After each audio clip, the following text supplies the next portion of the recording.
We get back into travel mode today. After spending the summer with Pamela and David at their house in Edmonton, we now start our drive to Vancouver at a leisurely pace. This trip should take us about a week or so, with 5 campground stops planned along the way. With wildfires burning in southern British Columbia, our route will keep us further south than what may have been our first choice. And we have a big treat for the week. My dad flew into Edmonton last week, and he'll be joining us for the trip and then flying home from Vancouver. This is going to be our first trip with the Ram 2500 truck that we just purchased a couple months ago. Here's something that I just noticed.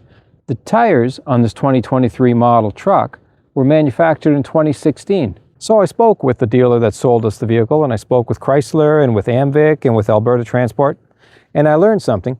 The age of the tire isn't a factor in determining whether it's safe or not. They told me simply to watch for signs of wear. We hit the scales along the way out of town. Very happy to see that the 3/4 ton pickup is easily capable of handling our trailer and cargo. Our first step along the way is Preacher's Point on the shore of Abraham Lake. It's one of Alberta's most popular boondocking sites. This isn't our first time here. It's a special place. We got a site along the coast. Preacher's Point is right off the highway and has some spectacular views. Here we are, right down by the lake. And it's funny because a few weeks back we did a I Love Boondocking and talked about how this was our very first boondocking location, Preacher's Point, and how much we loved it. And here we are back again. There are lots of sites available, both out in the field area, over by the woods, as well as by the lake, and everyone is like a spectacular view.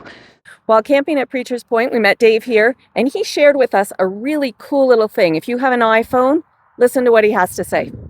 If you take your iPhone, you have no signal whatsoever, no Wi-Fi signal, no bars, nothing, and you have an iPhone. There's battery, and right now it's a satellite, and it's not connected. I don't know. The bus might be connect to satellite. Okay, here we go. There's the satellite. The green dot is me. And I'm going to move this phone this direction. There it is there. Okay. It's connected. The green dot's there. The satellite's up above. I can go in and check my messages. That is awesome. Thank you so much, Dave. On the road now. It's goodbye Alberta and hello Revelstoke, BC. This campground is just 5 kilometers from the city, but it feels like we're far, far away. Our site is at the top of a small hill just above the beach, and now I really feel like we're out of Alberta because we can swim in the lake. There aren't many lakes in Alberta that are good for swimming. And now we're in Revelstoke, and we're at a small campground. What are there, 44 sites here, I believe. Williams Lake Campground. Cute little place. We're here for 2 nights. And there is something new in the video this time. Instead of just 2 of us on the road, there are 3 of us. My dad is joining us. You might notice the family resemblance. I think he might be a little better looking, but we get by. I agree with you on that. Yeah. So we're going to head off to Vancouver together so he gets to visit my son, Logan, and his wife, Jessica, with us. You say his grandson. Yeah. Yep. Wonderful. I got to see all my grandkids and my great-grandkids and having a good time. Getting fed well. I've already put 10 pounds on. I thought so. I wasn't sure if I should mention it. Yeah, well, yeah. You just got to look behind me. At this point, we're trying to avoid the Mine Creek wildfire near Hope, BC. So we head south to the US border. I didn't realize until today, but Osoyoos is the last remaining area of Sonoran Desert in Canada. Just by coincidence, we're spending the night in Nick Mick Campground in Osoyoos. Welcome to Nick Mick RV Park. We're in Osoyoos, BC right now. I might have had trouble pronouncing Nick Mick, And but Osoyoos. I can say Osoyoos normally. Most days I can say it. Here's the entryway. It's beautiful. All right, so we're all set up at camp. We got site number 190, which is actually very nice, but it's on the main road, and this is a busy place. There's a lot of sites here. What'd they say, about 400 sites? Yeah, something like that. Beautiful scenery and not long from the beach. For all you winter RVers, that's not going to matter a lot. But for us on a nice hot day, it's like 29 degrees here today. We're going to spend some time on the beach.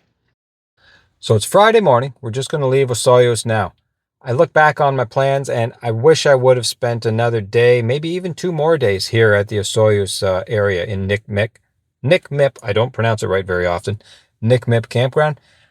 Since it's September, we're planning for our winter, of course, at this point. So I'm looking around and this campground has good rates, lots of activities. It's got amenities like a hot tub and a pool. I could have seen spending more time here.